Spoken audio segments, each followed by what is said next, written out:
영상을 통하여서 같이 예배드리고 있는 우리 사랑하는 좋은교회 성도 여러분, 주님의 이름으로 축복합니다. 여러분들의 삶과 가정 가운데 평안이 깃들기를 다시 한번 주님의 이름으로 축원합니다. 어떤 관광객이 캐나다 여행을 하게 되었습니다. 캐나다 여행의 백미라고 하면 나이아가라 폭포겠죠. 이 나이아가라 폭포의 하류에서 가만 보게 되니까 물이 너무나도 깨끗하고 또 때마침 목이 말라서 물을 떠서 마시게 되었습니다. 그런데 물을 먹고 나서 보게 되니까 옆에 편말이 하나 있어요. 그리고 그 편말에는 이런 글이 쓰여져 있었습니다. POISON 이라고 되어 있고 X자가 쳐져 있는 것을 보았습니다. POISON, 포이슨, 독이라고 하는 편말이 붙어 있는 것입니다. 강물이 아주 오염이 되어서 내가 몰랐던 이 오염 물질이 있어서 독약과 같이 인체에 해로운 것일까? 그래서 먹지 말라고 이렇게 사인까지 붙여놨는데 큰일 났다 생각이 들었습니다. 근데 그렇게 생각하는 그 순간 갑자기 배가 너무나도 많이 아프기 시작합니다. 내가 정말 독약을 먹은 것이지 않을까? 이 오염된 물을 먹었구나 싶었습니다. 식은땀을 흘리면서 헐레벌떡 병원에 찾아가게 되었죠. 그리고 의사의 진찰을 받았는데 의사는 이렇게 이야기합니다. 아무런 이상이 없습니다. 걱정하지 마십시오. 그러면서 하는 이야기가 의사가 무슨 일이 있었느냐고 묻게 되었습니다. 그래서 이제까지의 자초지종을 다 이렇게 이야기를 하게 되었죠. 그랬더니 이 의사가 이 말을 듣고 껄껄 웃으면서 이 환자에게 이렇게 말을 합니다. POISON이라고 하는 말은 영어로는 독이지만 불어로는 낚시금지입니다. 혹시 POISSON, S가 하나 더 있는 것을 잘못 읽으셨군요. 포화송, 낚시금지라고 하는 말인데 이런 이야기를 했습니다. 캐나다는 영어와 불어를 함께 쓰는 그런 나라이죠. 그 순간 그렇게 아프던 배가 좀 말끔히 깨끗하게 다 나았다라고 하는 재미있는 또 웃기는 그런 이야기입니다. 이 이야기에 담겨 있는 그런 의미가 있겠죠. 우리의 모든 삶 가운데 마음과 생각이 얼마나 중요하느냐 이것을 말하고 있는 것이 아닐까 싶어요. 또 안내 표지를 잘못 읽으면 판단과 결론 또한 잘못될 수 있음을 말하고 있는 것이라 생각됩니다. 이 글을 읽으면서 저는 이런 생각을 해보게 됩니다. 혹 우리는 포이슨, 독을 낚시 금지로 바꿔서 가볍게 읽고 살고 있지는 않는가? 아니면 혹시 낚시 금지를 또 포이슨을 낚시 금지로 이렇게 바꾸어서 읽고 살아가는 것은 아닐까 싶었습니다. 우리 인생의 안내 표지로 삼아야 할 것은 과연 무엇이겠습니까? 오늘 성경에서 보게 되면 이스라엘 백성은 요단강을 건너게 됩니다. 하나님께서 이 요단강을 건너서 가나안 땅에 이르게 될 때 중요한 안내 표지를 이스라엘 백성에게 주게 되었습니다. 우리도 건너야 하는 그런 요단강이 있지 않겠습니까? 요단강 앞에 서 있는 우리 인생에 주시는 바른 안내 표지는 과연 무엇이겠습니까? 오늘 우리 각자에게 주시는 귀한 하나님의 말씀이 있습니다.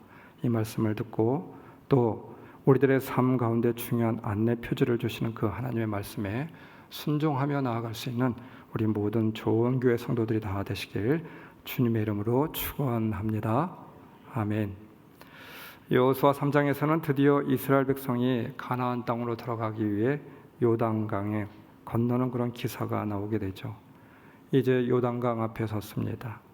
이 요단강을 건너기 위하여 얼마나 많은 그런 오랜 시간의 긴 여행과 혹독한 시험을 치렀는지 우리는 너무나도 잘 알고 있습니다.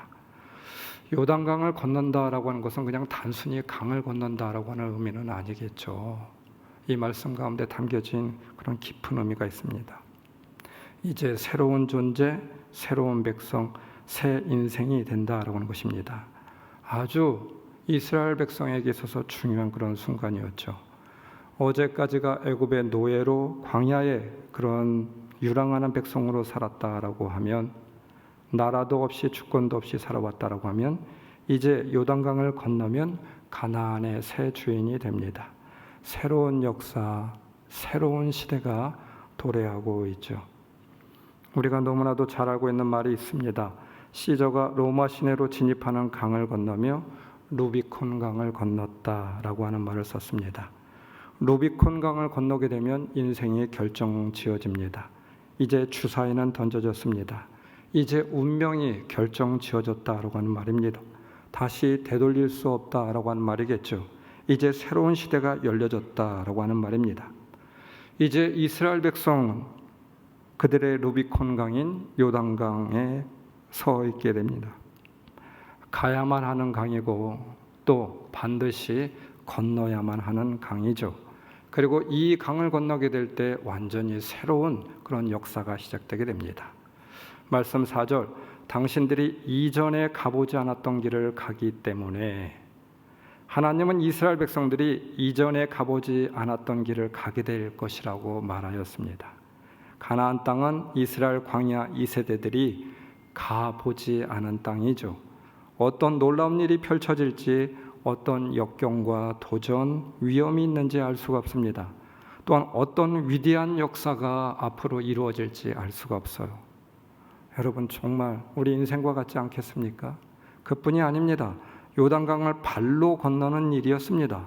들어보지도 눈으로 보지도 못하였던, 경험해 보지도 못하였던 그런 길을 가라고 하나님께서 지금 말씀하고 있어요. 성도 여러분, 여호수아에게 말씀하셨던 가보지 않은 길은 우리가 어떻게 건너갈 수 있을까요? 가보지 않은 길을 갈 때 늘 두렵고 떨리는 길입니다. 등산을 할 때 때로는 혼자 산을 오를 때가 있습니다. 아무도 사람들이 앞에 가지 않아요. 인기척이 없습니다. 지난주에도 한번 등산을 하게 됐는데, 그러면 가끔 산에서 길을 잃은 것 같은 생각이 들 때가 있습니다. 나뭇가지에 그때 산악인들이 길을 표시해 놓은 표시를 발견하게 되면 얼마나 반가운지 몰라요. 아, 내가 바른 길, 목적지로 제대로 가고 있다라고 하는 안심이 듭니다. 가보지 않은 길을 갈 때 기준이 되어야 할 것은 이미 표시해 놓은 사인이죠. 이 사인을 따라가면 안심이 됩니다. 사인이란 이 길이 바른 길이다라고 하는 것을 알려줍니다. 우리는 인생의 낯선 길을 매일매일 걸어가고 있어요. 가보지 않은 길이고 알 수 없는 길입니다. 여러분들은 그렇게 생각하지 않습니까? 이 길의 끝이 어디인지, 달리면 되는 것인지, 잘 달리고 있는 것인지, 더 어려운 것은 내가 가는 길이 옳은 길인가 라고 하는 것입니다. 이 길을 갈 때 우리는 무엇을 기준으로 삼아야 할까요? 무엇을 따라가야 할까요? 이 인생의 길에는 안내 표지가 없습니다. 어느 누구도 알 수가 없어요. 각자 개인에게 다 다른 길이 주어지고 있습니다. 여러분, 정말 안내 표지가 없는 것입니까? 아니에요. 그렇지가 않아요. 그렇지가 않아요. 성경에서 하나님은 이스라엘 백성에게 말씀하십니다. 말씀 4절, 제사장들이 당신들이 가는 길을 안내할 것이요. 말씀 6절, 여호수아가 제사장들에게 언약궤를 메고 백성보다 앞서 건너라고 명령하자. 말씀 11절, 온 땅의 주권자이신 주님의 언약궤가 당신들 앞에서 요단강을 건너갈 것입니다. 언약궤를 맨 제사장들이 제일 먼저 요단 강물에 들어서라 말씀하고 있습니다. 그리고 백성들은 언약궤를 보라. 왜 하나님은 언약궤를 앞세우라고 말씀하고 있습니까? 언약궤는 하나님의 임재의 상징이잖아요. 언약궤 안에는 세 가지의 유물이 담겨져 있습니다. 아론의 쌍난 지팡이, 또 십계명에 깨어진 돌판, 그리고 만나 항아리가 담겨져 있는 것이 언약궤이죠. 이 세 가지 유물이 상징하고 있는 것은 하나님이 이제까지 함께하였다라고 하는 증거요, 임재의 상징입니다. 무엇보다도 가장 강력한 증거는 전능하신 말씀으로 임하신 권능으로 임하신 말씀을 상징하고 있는 것이죠. 오늘 말씀 뒤에 떨어져 2000보쯤 거리를 두고 걸으라. 백성들에게 이렇게 말하였습니다. 왜 2000보를 떨어져서 걸으라고 말하고 있습니까? 언약궤 바로 뒤에서 쫓아가야 되는 거 아니겠습니까? 아닙니다. 2000보는 모든 백성에 보게 하기 위함입니다. 200만이나 되는 사람이 언약궤를 보기 위해서는 바로 앞에서 언약궤를 볼 수가 없어요. 2000보가 떨어져 정도가 되어야지만 그 언약궤를 통해서 일어나는 일들을 볼 수 있게 되는 것입니다. 다시 말하면 눈으로 확인하라. 이 언약궤가 강물에 들어서게 될 때 어떤 일이 일어나는지 마음으로 확실히 믿고 따라오라라고 하는 것이죠. 언약궤를 통하여 일어나는 일을 너는 오늘 확인하라 이 말입니다. 하나님의 일하심을 확인하며 따라오라라고 하는 것이겠죠. 분명한 하나님의 확실한 안내 표지였습니다. 우리 인생에 분명한 확실한 안내 표지가 있어야 되겠죠. 여러분, 가보지 않은 인생길을 여러분들은 무엇을 붙들고 믿고 의지하며 가고자 하십니까? 대충 가면 되는 겁니까? 이 천하보다 귀한 인생, 천하보다 귀한 목숨, 안내 표지가 없어도 잘 갈 수 있다라고 여러분 혹시 믿고 있지는 않겠죠? 그런 사람 있습니까? 돈을 잘 벌면, 건강을 유지하면, 잘 벌기 위하여 열심히 성실히 일하면, 건강을 유지하기 위하여 좋은 습관, 다이어트를, 운동을 하면, 좋은 음식을 먹으면, 아니면 또 무엇인가요? 좋은 배우자를 만나고 또 열심히 공부를 하고 성실히 일하고 좋습니다. 우리는 잘 알고 있습니다. 인생이 그리 쉽지 않아요. 우리의 뜻대로 인생이 움직여지지 않습니다. 가다 보면 길을 잃을 때가 있습니다. 이정표, 안내표지인 줄 알았는데 하나도 안 보일 때가 있어요. 내가 보았던 안내표지의 화살표가 때로는 거꾸로 되어 있어서 오히려 당황할 때가 우리 인생 가운데 한두 번이 아니었습니다. 작은 물건 하나 사더라도 고민합니다. 잘 사는 것인지 꼭 필요한 것인지 확인합니다. 어떠한 목적지를 작은 길을 간다 할지라도 내비게이션을 보고 바르게 가고 있는지 점검합니다. 안내를 따라가게 됩니다. 하물며 한 번뿐인 너무나도 우리에게 소중한 인생을 살아가는데 인생길을 가고 있는데 어디로 가고 있는지 모르고 있고 안내 표지도 없이 갈 수는 없지 않겠습니까?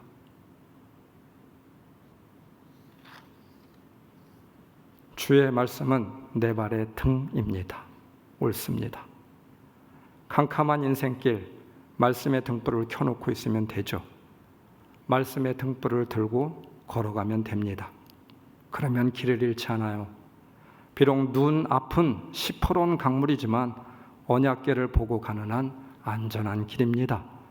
언약궤가 바르게 인도하십니다. 말씀 11절, 언약궤가 당신들 앞에서 요단강을 건널 것이다. 언약궤가 건너겠대요. 내가 건너는 것이 아닙니다. 나는 언약궤만 보고 있으면 됩니다. 그러면 건너게 되는 것입니다. 앞에 두고 걸어가라 라고 하는 것이죠. 말씀을 얼마나 단단히 붙드느냐 살 길이 있습니다.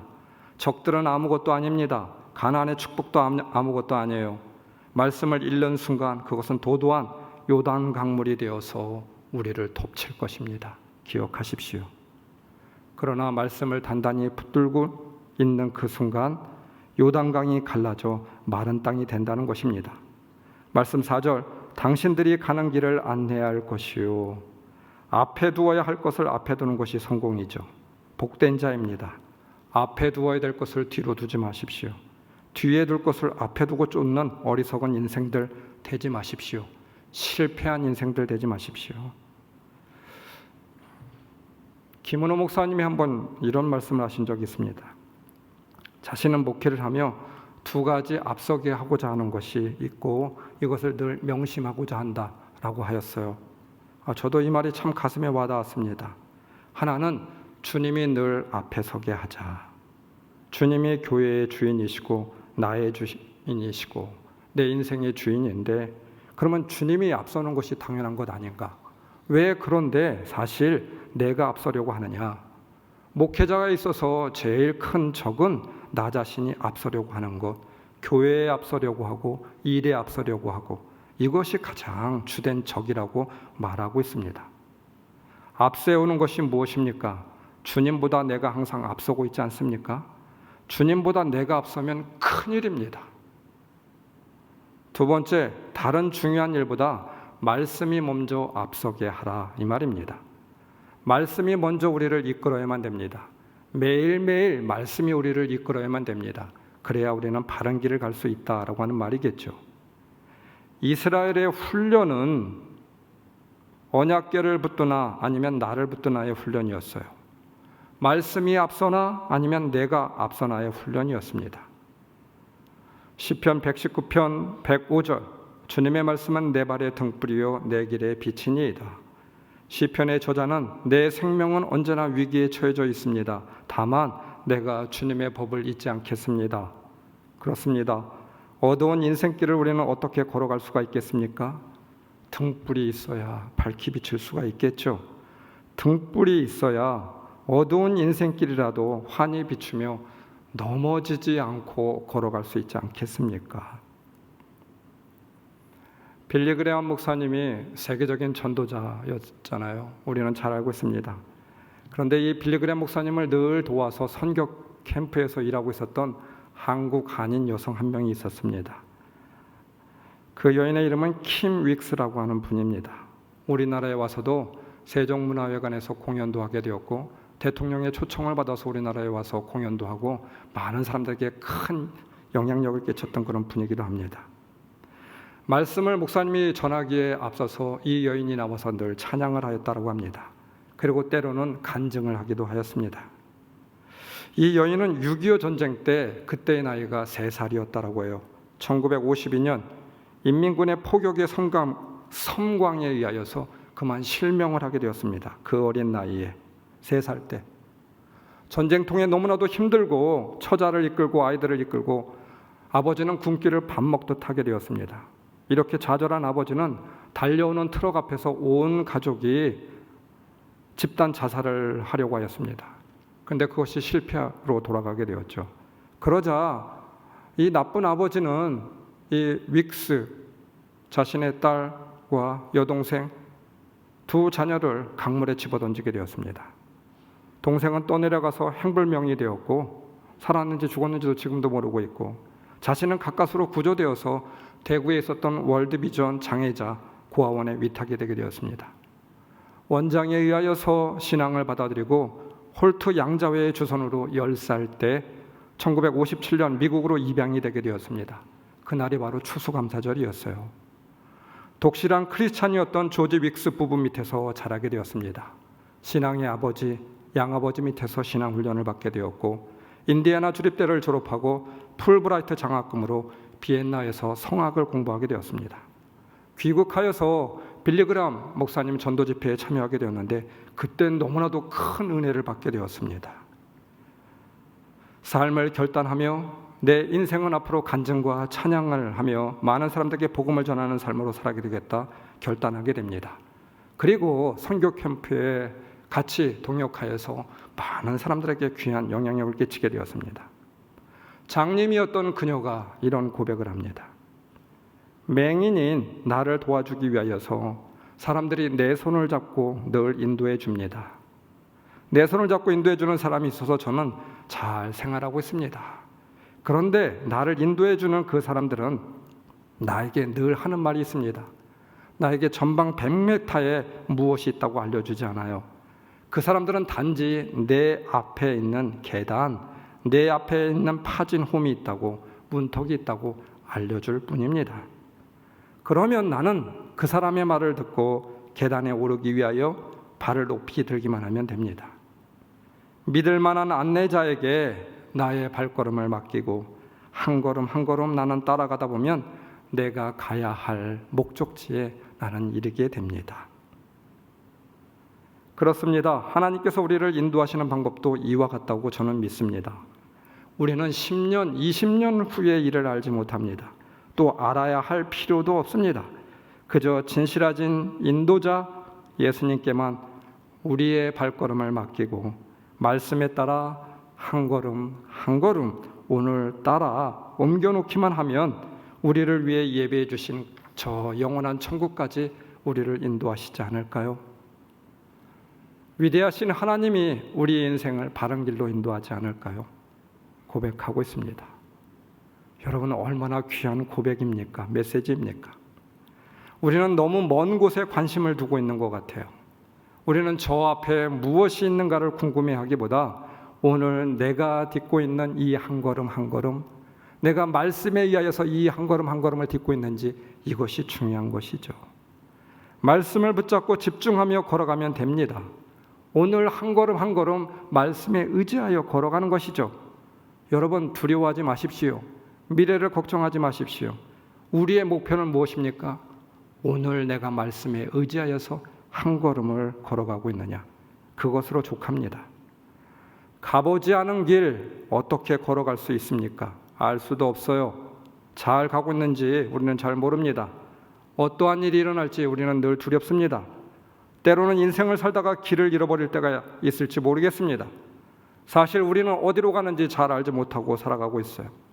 그러나 여러분, 방법은 동일합니다. 우리의 길을 아시는 하나님, 우리의 바른 길을 인도하시는 하나님, 그 하나님의 말씀을 의지하여서 오늘 걸어가는 것이죠. 말씀 17절, 요단강을 건너갈 때까지 언약궤를 맨 제사장들이 요단강에 발을 딛고 이스라엘이 다 지나갈 동안 굳건히 버티고 서 있었습니다. 여러분, 언약궤를 맨 제사장들의 발이 요단강을 나왔을 때 어떤 일이 벌어졌을까요? 예, 당연한 일입니다. 그렇게 도도하게 흘렀던 요단강이 다시 덮치게 되었습니다. 자명한 이치이죠. 말씀에 서 있을 때 요단강은 그칩니다. 말씀에서 발을 떼게 될 때, 그 말씀이 요단강물에서 나오게 될 때 어떻게 됩니까? 요단강물이 덮치는 것이에요. 여러분, 우리 자신의 인생도 마찬가지입니다. 언약궤를 앞에 세우십시오. 굳건히 붙들고 서 있을 수 있는 우리 좋은 교회 성도 여러분들 되시길 주님의 이름으로 축원합니다. 오늘 말씀에 따라 한 발자국만 걸으십시오. 한 번에 한 발자국, 말씀에 의지하여서 굳건히 서 있는 여러분들이 되시길, 그것이 바로 우리의 족함이 됨을 알고 깨달아 알 수 있는 저와 여러분들 되시길 주님의 이름으로 축원합니다. 안내표지 두 번째가 있습니다. 아침에 일찍 일어나서, 말씀 1절, 여호수아가 아침에 일찍 일어나서 아침에 일찍 일어나는 새가 벌레를 잡는다 라고 하는 말이 있죠. 요즘은 The early bird tired, 아침에 일찍 일어나는 새가 피곤하여서 하루 일을 망친다, 뭐 이런 말이 있기도 합니다. 여호수아는 아침에 일찍 일어났습니다. 아침에 일찍 일어났다라고 하는 말씀이 무슨 말씀일까요? 성경은 아침에 일찍 일어나서 이 말씀을 의도적으로 강조하여 말씀하고 있습니다. 자세히 보게 되면 아침에 일찍 일어나서 컴마가 찍혀져 있어요. 여러분, 아침에 일찍 일어나 시딤을 떠나 요단강에 오기 위하여서 일찍 일어났다라고 하는 의미일까요? 그 말이 아니겠죠. 아마도 여호수아는 그날 아침 일찍 일어났나 봅니다. 왜일까요? 그날이 소풍 가는 날이어서 여행을 가는 것처럼 설레고 뭔가 기다려지는 날이 되어서 그것 때문에 그랬을까요? 저는 그렇게 생각하지 않습니다. 그것만이 아닐 것입니다. 아침 일찍 일어나 여호수아는 무엇을 하였을까요? 여호수아의 마음은 어떠하였을까요? 200만이나 되는 사람들을 요단 강물에 그냥 쓸어서 수장시켜버리는 것인가? 너무나도 두렵고 떨리지 않았을까요? 그러하기에 하나님 앞에 나아가지 않았을까요? 여호수아는 믿음이 있었지만 두려웠습니다. 적어도 지도자는 이와 같은 마음이 있었으리라 믿습니다. 요단강에 이스라엘 전체를 이끌고 들어가야 하는 일은 두렵고 떨리는 일이었습니다. 그래서 여호수아는 아침 일찍 일어나 기도하였을 것입니다. 말씀 여호수아 3장 7절, 바로 오늘부터 내가 너를 모든 이스라엘 사람이 보는 앞에서 위대한 지도자로 세우고, 주님의 말씀이 들려졌습니다. 자신이 없고 두려웠습니다. 그렇지 않았다라고 하면 하나님께서 이 말씀을 하시지 않았겠죠. 요단강을 건너기 위해서 여호수아에게 가장 필요하였던 것, 보이지 않는 길을 건널 때 가장 필요한 것, 아침에 일어나 하나님 앞에 기도하며 물었습니다.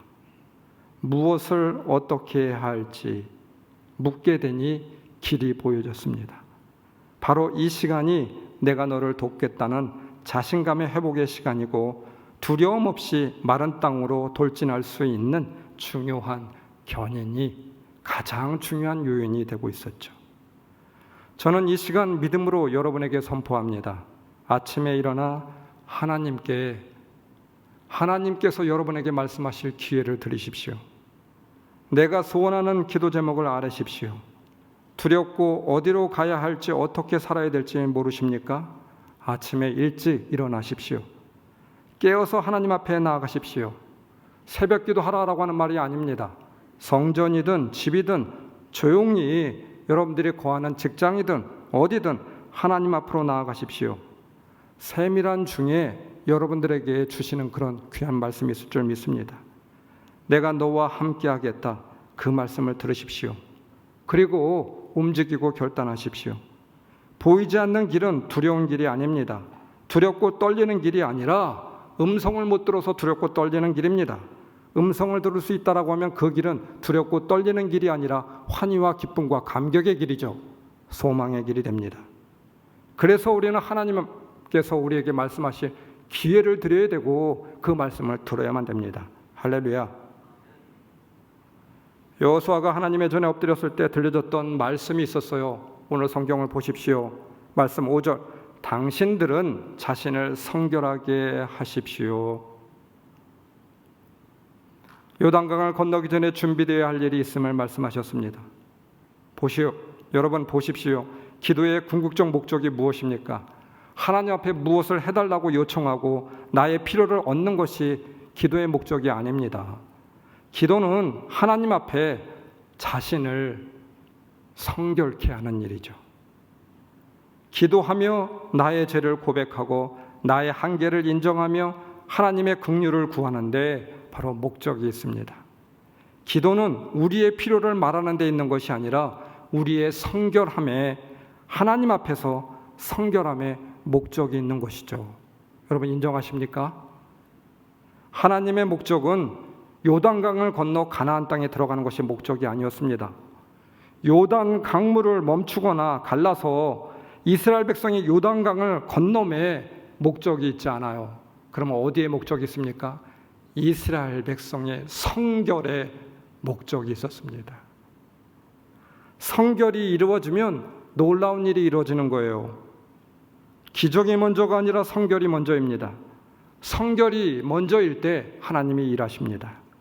우리의 목적은 요단강을 건너에 있지만 하나님의 목적은 성결에 있음을 여러분 결단코 잊지 마십시오. 보십시오. 성결하게 되면 내일 당신들 가운데 놀라운 일을 이루시리라. 성결하라. 그러면 내일 이룰 것이다. 여호수아 3장 5절 당신들은 자신을 성결하게 하시오. 성결의 뜻이 코데시라고 하는 말입니다. 거룩이라고 하는 말입니다. 잘라냄, 분리함이라고 하는 뜻을 담고 있어요. 무엇을 잘라내고 무엇을 분리해내고자 하는 것입니까? 그래야 거룩 코데시에 이를 수 있겠습니까?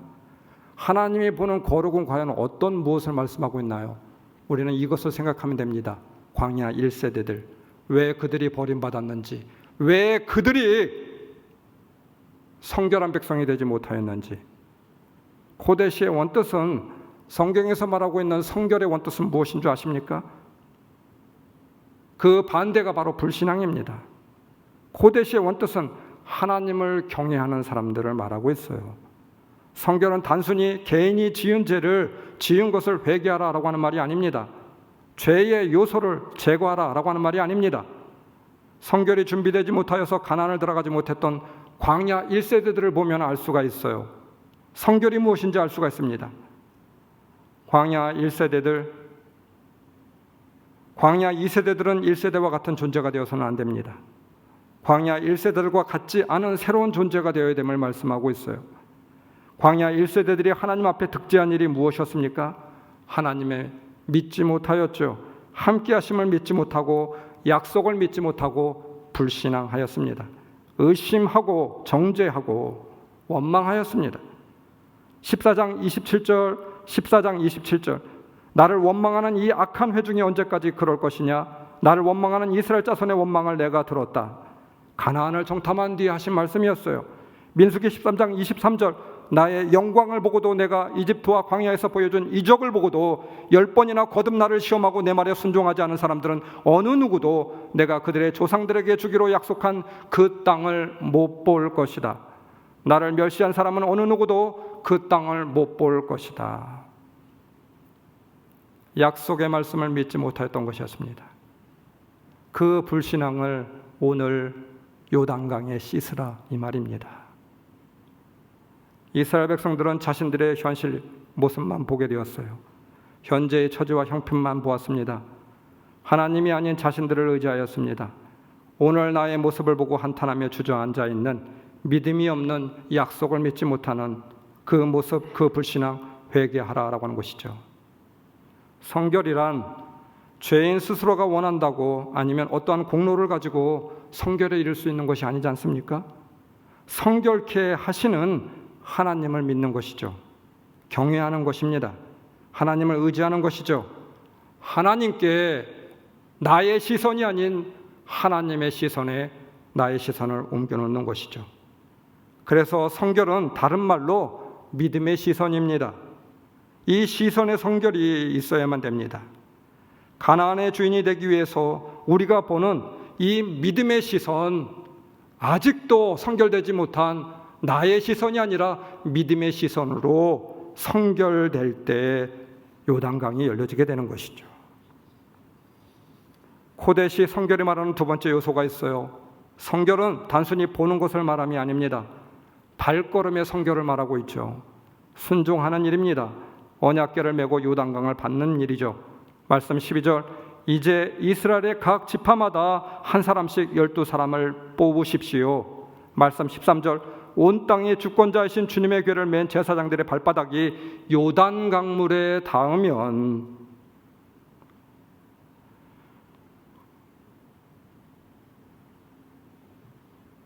요단강을 가르시겠다라고 하면 요단 강물에 언약궤를 메고 들어가는 일이죠.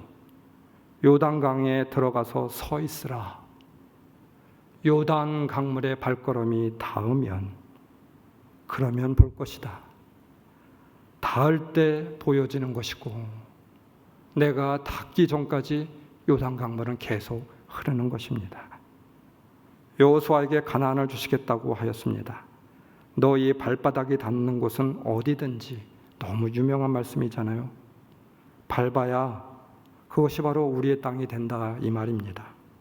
사람들이 늘 착각을 하고 있는 것이 있습니다. 약속의 성취를 믿고 기도하고 있습니다. 그러나 바로 거기까지입니다. 하나님의 능력도 알고 있습니다. 약속도 알고 있습니다. 그러나 그 이후에 더 이상은 없습니다. 말씀에 대하여서 가장 쉬운 오해가 있어요.